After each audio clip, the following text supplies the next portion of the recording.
Radha Madhava Kunja Vihari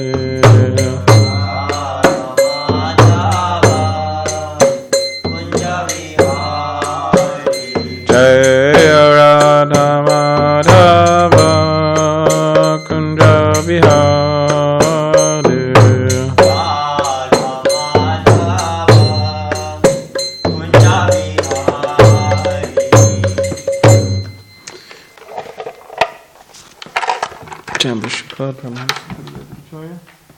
Shatra Shatra Shri Srimad Divine Grace Ace Bhaktivedanta Swami Prabhupada Ki Jai Kantrad srimadbhagavatam Ki Jai. All glories to the assembled devotees. All glories to the assembled devotees. All glories to the assembled devotees. All glories to Shri Guru and Shri Gauranga. Can you pass the book, Zach? Yeah. Om Namo Bhagavate Vasudevaya. Om Namo Bhagavate Vasudevaya. Om Namo Bhagavate Vasudevaya. Om Namo Bhagavate Vasudevaya. Om Namo Bhagavate Vasudevaya. So this morning we're reading from the Srimad Bhagavatam, Canto 3, entitled Status Quo, Chapter 25, The Glories of Devotional Service, Text 44, which is the last text of this chapter.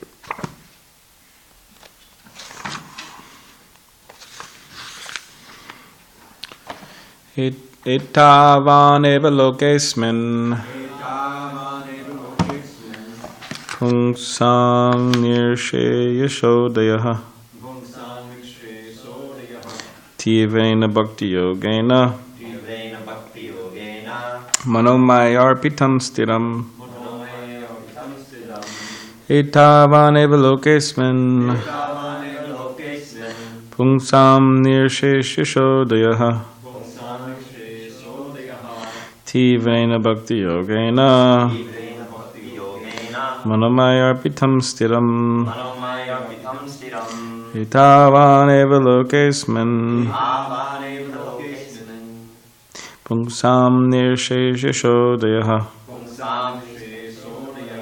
Tivrena bhakti yogena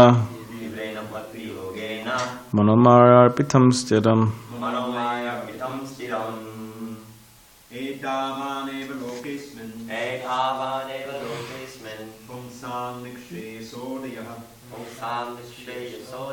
Tivrena bhakti yogena Manomayarpitam stiram Etavaneva lokesmin Pungsam nikshesodaya Tivrena bhakti yogena Manomayarpitam stiram Etavaneva lokesmin Pungsam nikshesodaya Tivrena bhakti yogena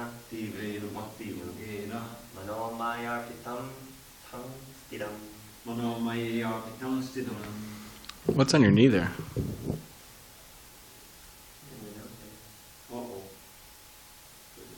Piece of cake or pie? Piece of cake, yeah. Okay, word by word. Etavan eva. Only so far. Loke asmin. In this world. Pungsam of men. Nishayasa. Final perfection of life. Udayaha. The attainment of. Tivrena. Intense. Bhakti yogena. By practice of devotional service. Manaha. Mind. Mai. In me. Arpitam. Fixed. Stidam. Steady. Translation. Therefore, persons whose minds are fixed on the Lord engage in the intensive practice of devotional service. That is the only means for attainment of the final perfection of life. Purport. Here the words mano mayarpitam, which mean the mind being fixed on me, are significant. One should fix his mind on the lotus feet of Krishna or his incarnation. To be fixed steadily in that freedom is the way of liberation. Ambarish Maharaj is an example. He fixed his mind on the lotus feet of the Lord. He spoke only on the pastimes of the Lord. He smelled only the flowers and tulsi offered to the Lord. He walked only to the temple of the Lord.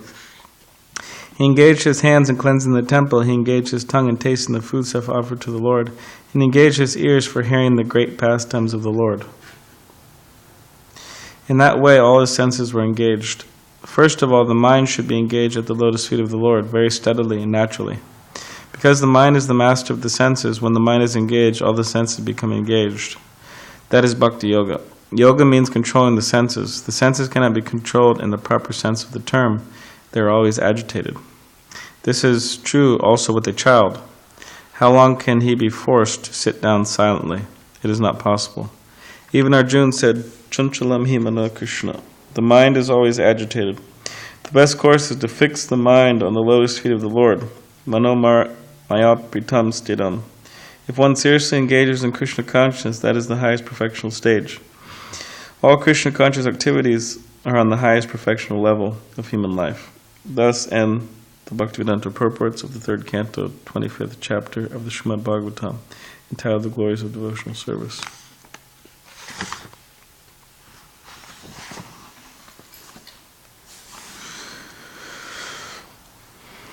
Om Gana Devadandasya Gananjana Shalakaya Chakshuvan Militamena Tasmai Shigravena Mahamakam Kadishvachalam Pangam Langate Gidim Yakibautamaham Vande Shigaram Ditarinam Vancha Kalpadribisha Kabasana Bevacha Patitanam Pavanigo Vaishnavi Viramanaha Shri Krishna Chaitanya Prabhu Nityananda Shri Advaita Gadadhar Shivasari Gaura Bhaktivinoda Hare Krishna Krishna Krishna Hare Hare Hare Rama Rama Rama Hare Hare.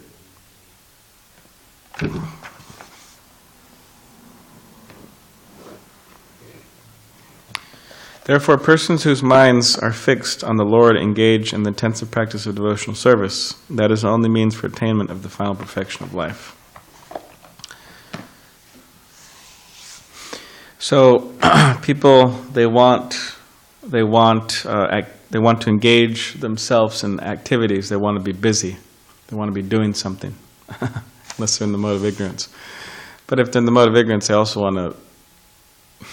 They just want to sit around and. Anyways, they also do things. A lot of sleeping. And they're in the dream world, dreaming this and that, doing things, not in the waking time. People, they want to be engaged, and they want to be entertained, they want to be engaged, they want to enjoy themselves like that. So, modern society has created a whole so many different, you could say, options for people to enjoy, or so-called enjoy themselves. Like here in SanDiego, there's thousands of restaurants, and there should be one Hare Krishna restaurant, but anyways. But there's thousands of restaurants, right, for people to enjoy themselves. Or bars in Pacific Beach, there's thousands of bars, right? Or tattoo shops, or movie theaters, right? So many things that people could do, and that they do, and therefore these businesses are still open.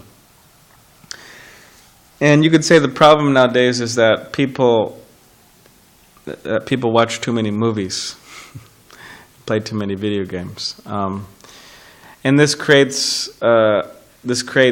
certain mental impressions within their minds, and you could say it agitates their minds. The video games, the movies, like that, and what the video games and movies are about nowadays, that gives us a nice picture of what people are interested in, and of course, the movies nowadays, they're about sex, and they're about violence, right? That's what mostly the movies are. It has to be, generally speaking, in order for it to be a good movie, it has to involve those things. So yeah, there's nothing wrong with sex, and there's nothing wrong with violence, right? But you could say when these things are taken out of context, when these things become perverted, when these things become done in a strange fashion, or in a distorted fashion, then yes, there is something wrong with them, because it degrades the human condition, condition of the human being. Just like eating, there's nothing wrong with eating. I mean, unless you're one of the 6 Goswamis of Vrindavan, right? Then you don't eat. But everybody else has to eat, right?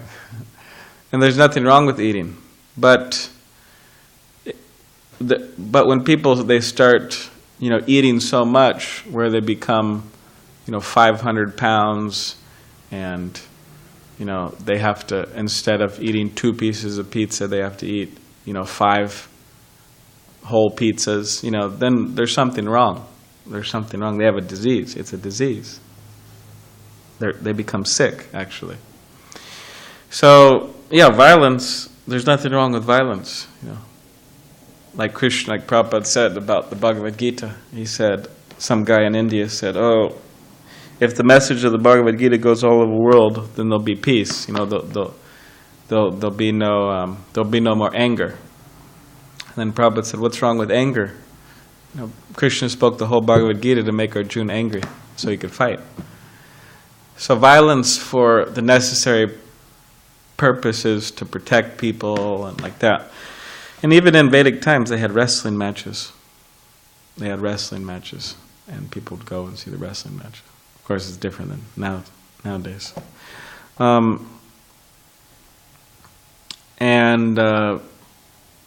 sex. I mean, there's nothing wrong with it. I mean, people. The world goes on under that principle, or else there's no children.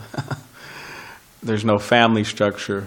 There's nothing, And you could say, okay, well, maybe that's good, but anyways, it goes on like that. And all the acharyas, right? They all had mothers. They all like that. But when the things become distorted, then the things become it becomes a sickness. Actually, they become addicted to. They become addicted to sex. They become addicted to violence. They become addicted to food, and they just go crazy. The mind becomes crazy, become disturbed like that.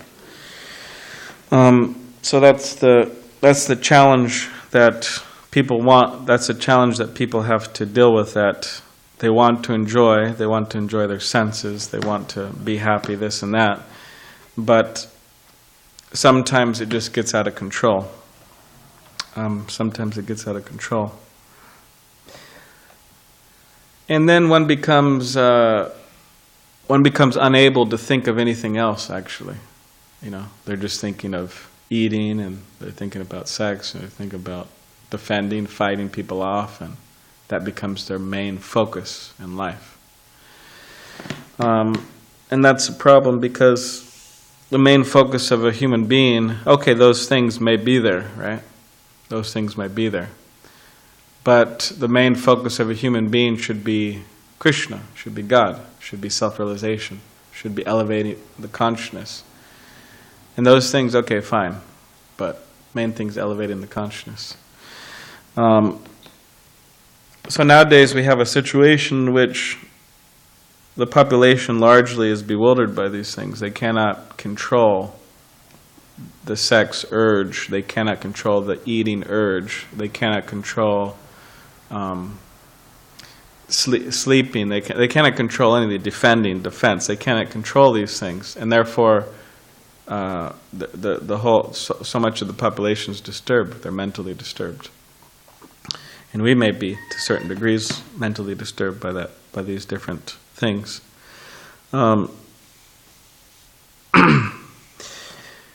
So yeah, the process of Krishna consciousness, it gives us a way in which we learn to be in control of these things by Krishna's mercy.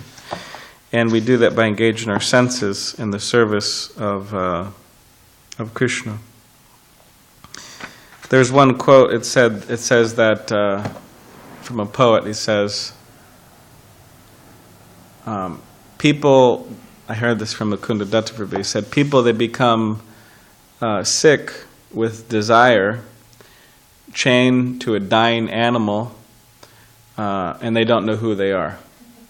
So sick with desire, like we were just describing, like there's so much disturbance, the mind just like super disturbed, just sick with desire, just, can't control, And chained to a dying animal. So the dying animal's the body, because it's dying. You look 10 years ago, you look whatever. Eventually the thing's going to die. And they don't know who they are. So they don't have a sense of the soul. So you could say that's the situation of a lot of people that, they don't know. They don't know who they are, and, they're sick with desire, and then they just, chained to this material body. So it's an interesting situation. So yeah, but the process of Krishna consciousness, it gives us a way to become free of harmful desires, free of material desires, free of desires which actually cause us harm in the long run. And instead our desires become spiritual, they become spiritualized. So in Ambarish Maharaj's example, he fixed his mind on the lotus feet of Krishna. He's not on Sai Baba. He spoke only on the pastimes of Krishna, right? He smelled only the flowers and tulsis offered to the Lord. He walked only to the temple of the Lord. He engaged his hands in cleansing the temple, engaged his tongue in tasting the foods that's offered to the Lord. He engaged his ears for hearing the great pastimes of the Lord. And someone may say, hey, well, this sounds a little bit too much, like, where's the room for other activities here, right? This guy's just obsessed with Krishna. But we see that this is what people do. Like, most people, they get a family and they become obsessed with that family. Or they become obsessed with sex, Or they become obsessed with eating. They become obsessed with sleeping. They become obsessed with soccer, They become obsessed with whatever, video games. This is what people do. They become obsessed. That is our nature, to fix our mind on something. And people say, oh, this is too much. Well, all right, but what is everybody else doing? The husband and the wife, they're fixed on the family. The guy's working so much trying to, pay the bills and trying to please the wife and the kids in normal society, or even in abnormal society. They're doing that. And, they're thinking of them and serving them like that. Engaged in their senses. Right, like Javita was mentioning the other day in the Shukadev Goswami is saying that that during the day they're working very hard, making lots of money for what? For their family. To do what? To spend that money to enjoy. So it's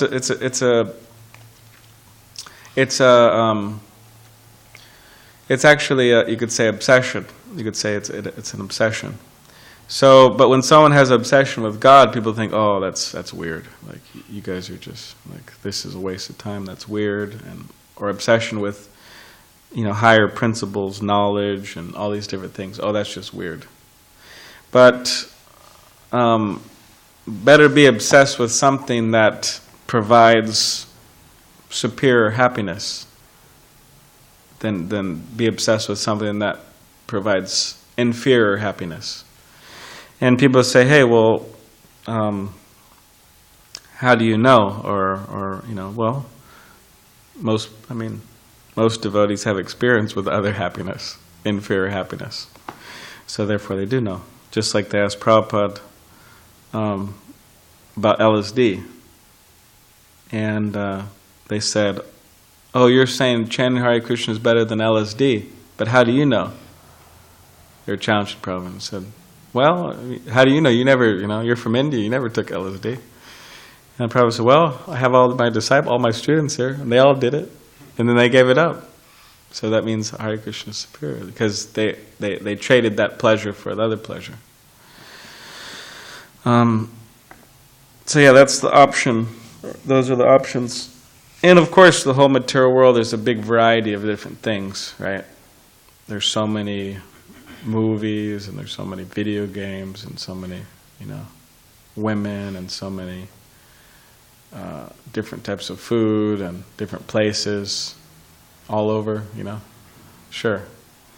But will they provide that superior happiness? That's the question. Will actually provide that? Just like some bhakta, he sent a letter to Prabhupada, and he said, I want to go traveling, I want to go on a world tour. And then Prabhupada said, what's the use of going on a world tour? People, everywhere people are doing the same thing, They're eating, right? You go to Paris, you go to India, you go to Australia, they're all eating, They're sleeping, they're mating, they're defending, and of course there's some entertainment here and there, blah, blah, blah, this and that. But more or less, it's same activities. But Prabhupada said, if you do want to go on a world tour, you should go try to spread the glories of spiritual life. That's what you should do, because people don't have that.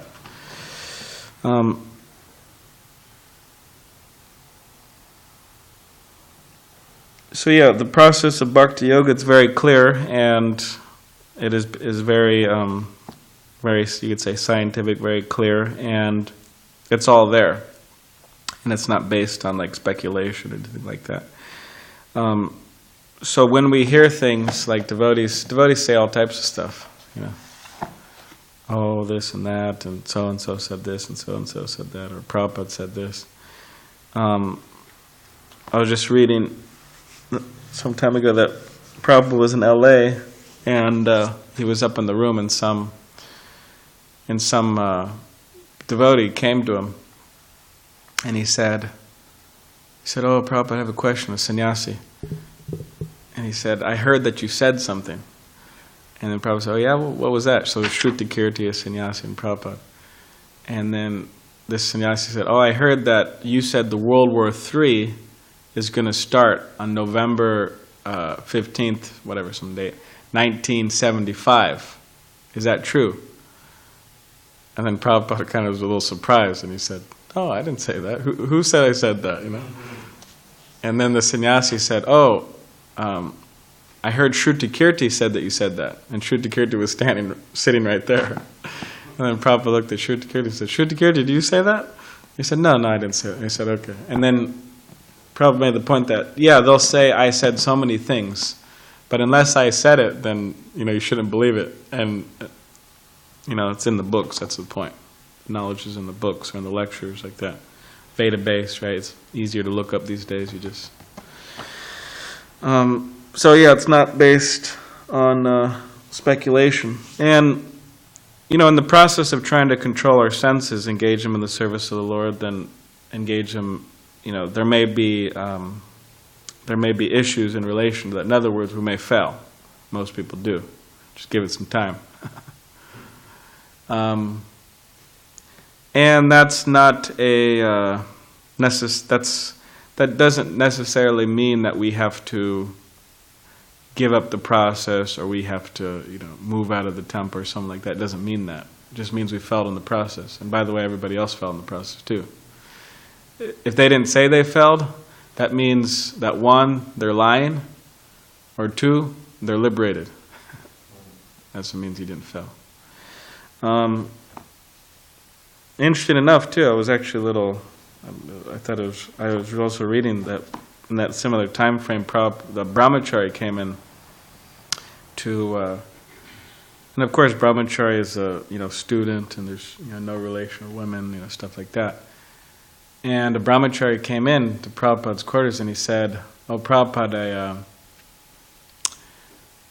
which was quite honest of him actually, directly to your spiritual master, he said, well, Prabhupada, I had some difficulties. I entered a relationship with a woman, I broke my vows."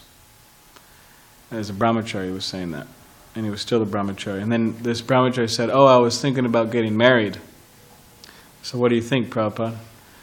And Prabhupada said, this is in Shrutikirti's book, What's the Difficulty? And Prabhupada said, he said, "Oh, why do you want to get married? How's that going to help? Better chant Hare Krishna. Just chant Hare Krishna. And chant 16 rounds." That was Prabhupada's saying, chant 16 rounds. And over and over and over again, he would stress that point. Devotees would come, "I have a problem, I have a problem, I have a problem," and then he said, "Chant 16 rounds," and he would say that. And you could say, "Okay, well, I'm doing that. All right, well, you could do it better. You could do it more sincerely, right? We could do it more sincerely." Or like that guy in San Francisco said, "Oh, my mind is just so disturbed and this and that," and and Prabhu said, "Oh, I have something for you, chant Hare Krishna." And then the guy wasn't accepting. "Oh, but what about you got?" He said, "This is the only thing I got. Just chant Hare Krishna." So it's simple, but it has to be done, seriously, and it'll work. So yeah, we may fail at the process, but the point is to keep on chanting, and then we become more successful. And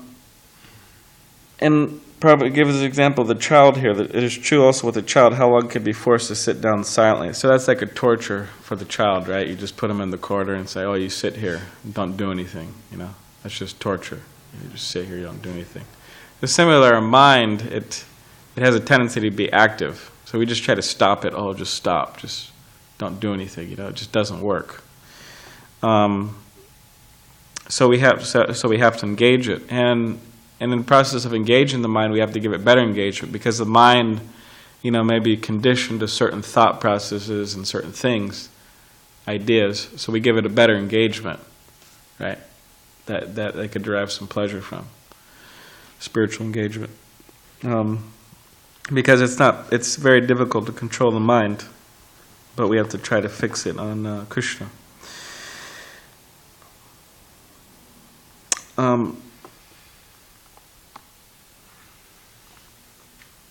And this all rests on really us. This all rests on us getting the mercy and getting the guidance and you could say shelter of a bona fide spiritual teacher. I guess there's some verse from the Padma Purana that says that there's many spiritual masters who could take your money, but there's not many who could take your suffering, right? Take your anxiety. So the validity of a spiritual master is that by following the instructions or following the teachings of that particular guru, you will be free from anxiety. You won't suffer.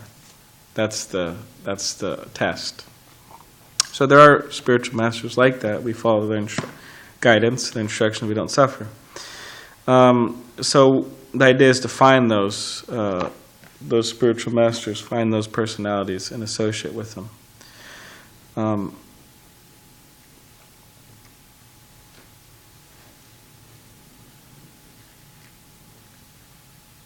And this is considered to be the activities of Krishna consciousness on the highest perfectional level of human life. So the perfection of life, like people, like it says, for somebody who's, you could say consciousness is not developed so well, the perfection of their life is, okay, I filled my belly, I filled my belly, whatever, I had some sex, I filled my belly, I drank something nice. That's, great, wonderful. And I conked out in front of the TV. That was just, hey, that was ecstasy, that was a great night, That was ecstatic, that was beyond my wildest dreams. Right. All right, ignorance is bliss. Now, is ignorance bliss? Yeah, you could say, yeah, it's bliss, okay, it's bliss. Wisdom is folly. Wisdom is what? That's the rest of it. Oh, folly. Oh, where ignorance is bliss, wisdom is folly. What is the definition of folly? Foolishness, just useless, like, okay, that's good. So yeah, you could say, okay, well, yeah, sure, people are getting drunk and they're yelling and screaming and they're passing out in front of the TV and on the floor or something, and yeah, you could say they're having a good time, right? On one level, sure. There's some pleasure there, else they wouldn't be doing it. But to live a life of ignorance, not knowing things, I mean, okay, you enjoyed yourself, all right, fine. To some degree, you enjoyed yourself. I'm not saying you didn't. You enjoyed your tongue, whatever, your senses, okay. But to live a life of ignorance where you don't know things, or you don't have a sense of like wisdom or any sense of the afterlife or before life, or you don't ask any valuable questions, I mean, that's just bizarre. That's just weird. And somehow or other, yeah, people, they live like that. So it is the business of the members, and actually anybody who's has developed to whatever degrees we've developed, to somehow or other try to influence people in a good way. Encourage them, influence them to take up spiritual life. That's very important. Indians, whatever, Americans, whoever it is, to try to influence them and try to help them reach the highest perfectional stage of human life, which is to engage in devotional service, to have a loving relationship with Krishna. That's the point, to have this ecstatic, loving relationship in which we're fully satisfied and Krishna is satisfied with us. All right. So does anyone have any questions or comments about anything? Yes. Well, the punchline to that is, because there's all kinds of people who are immersed in the kind of lifestyle you're talking about, is that you're setting yourself up for serious suffering. Like I saw something yesterday that just blew me away, because you probably heard, I was involved in the anti-war movement back in the 60s, that was my custom. So it turns out that, with the spraying of the Agent Orange, which was full of dioxin, which is a known carcinogen and everything else. So the story is about children of Vietnamese who got contaminated with that.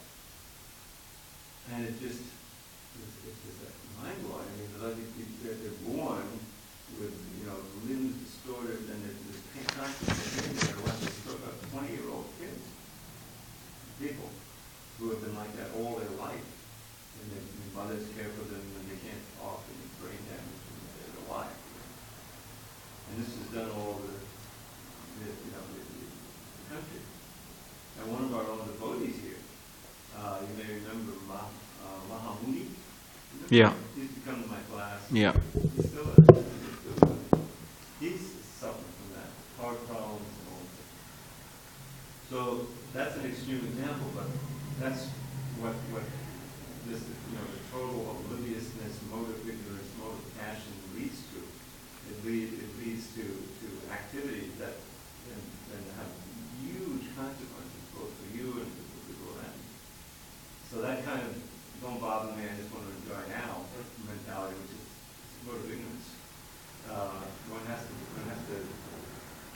explain that this is a suicidal mentality. Yeah. And show by contrast how you can live a self-controlled, motive goodness life and basically peaceful life. Yeah. Speak of ecstatic. It says it's poison in the beginning and nectar Yeah. later and at the end. Even in the beginning, that's what peace, peace, Yeah, that's mode of goodness, and then mode of passion is it's wonderful in the beginning, but then later it's suffering. So the idea is to go for the mode of goodness. What was that? Yeah, I read yesterday also said Prabhu was saying, waking up in the morning and attending Mangal Arati and all types of stuff like this. He said, this isn't even austerity. This is just this is just good. This is just common sense. This is just good sense and nice life. So, all right. So tomorrow Mukunda Datta Prabhu will start a new chapter, 26, Principles of Material Nature. By understanding the principles of material nature, it says one can be released from the influence of the modes of material nature. So,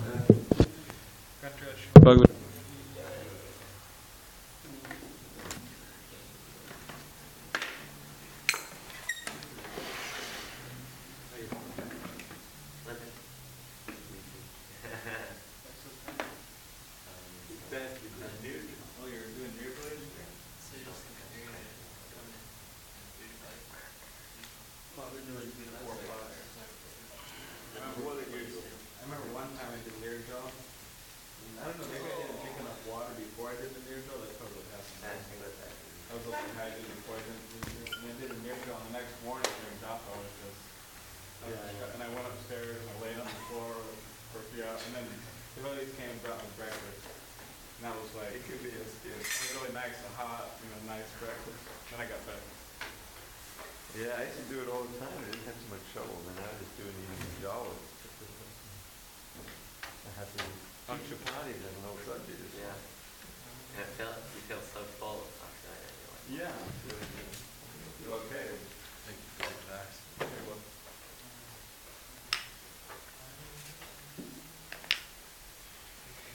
Oh, the brain.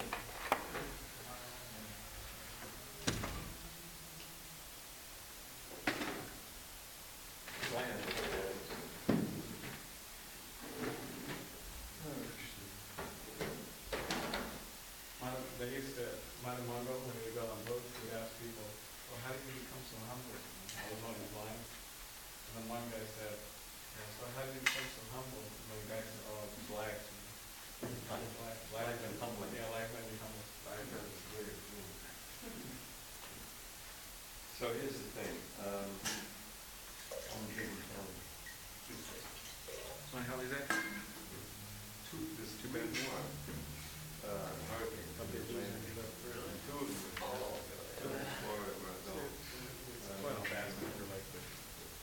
Hopefully they are before it arrives and I'll be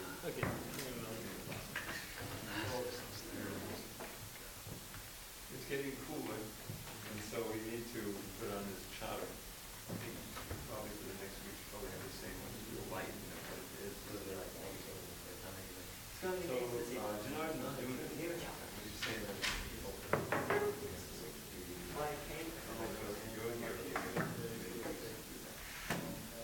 so if you can, like tomorrow morning, I just, chances are I'll get this again. This is really easy, but it's like a certain technique. And then how to take off, you can move this forward a little bit, so you can move in the back. There's a few things to show. And then, how it can Should we take it off during the day? if it gets real hot, then we're here. I know. That's why. But then, and But then, you can prepare for it. Like I ate enough food and be ready for the person. But even then, everybody's been shooting. Just like me, you can't get a certain amount of sleep and be fine. But that's not sleep. last time. And then when it gets cold, You can't do it, to be honest. the same technique. Usually it's You can forget and bring it.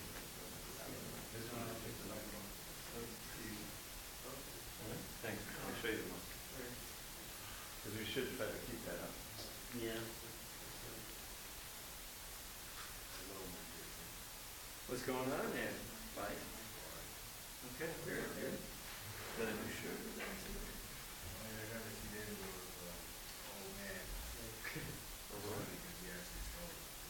Oh, really?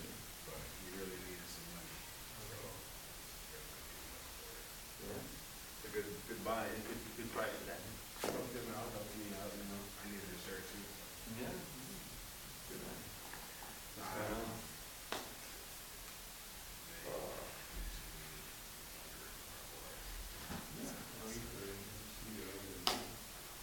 I think it's like the few things I mentioned to you. My wife just lost her job 2 days ago. So it's just like a matter of time. You know, she's stressing me about going to bring something out tonight for it to happen. Right. I think it's not like it was a doctor. So just like figuring it all out. I agree. Where is she? Here, she's in the real battle. I haven't even talked to her in about a day and a half. So that's not a good worry. You still have one phone? Yeah, I still have one phone number. She finally emailed me yesterday. I emailed her back just with back to see if I have to shoot out there or what's the next one. Yes. Anyways, so it's going to be a chance. Yeah. The good that is also said the good thing is I've developed so much say, good habits now that I don't have to stress or worry or fear any of those things come on. But at the same time it's worrisome to be worried about others. It's like, I'm not afraid, but I still care. I'm concerned. She has one of your children? My daughter. That's why it's a serious thing. All right, well, whatever you want to do, you know, it's very awesome, you know. So, you know. Sure.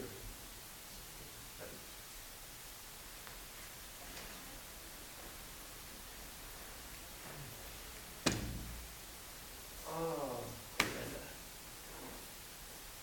What's going on? Don't be sorry. Now what? Oh, you're doing this now? Yeah. You need another brush? I mean, we have two brushes. You see the other little one here? Yeah. This This one's the best one, is it? it's not very good.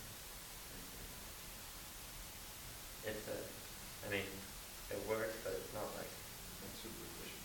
yeah. I don't know if it's just because it's flower petals and then, you know, they like, A bunch of. they're like